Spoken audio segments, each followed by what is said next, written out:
A woman's voice suddenly spoke from the basin, convincing the general even more that he was hearing a deity.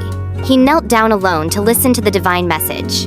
On the other side, the woman had thought her attempt to communicate had failed until the treasure basin began to glow, and the general's voice came through. He told her that he had 300,000 people to feed and begged the goddess for help. The girl was stunned. Supporting 300,000 people was an overwhelming thought. But then she glanced at the gold bars on her table and felt a surge of confidence. An idea came to her. She instructed the general to listen carefully.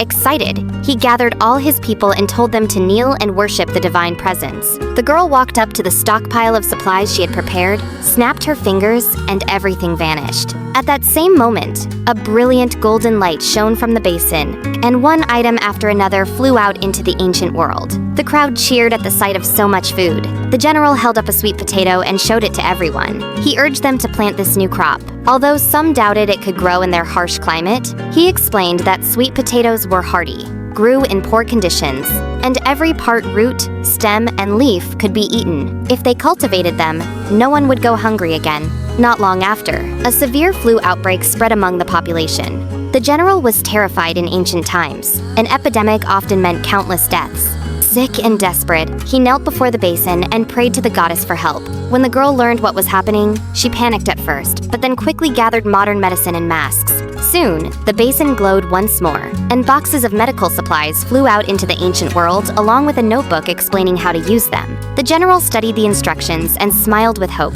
"We will be healthy again," he declared.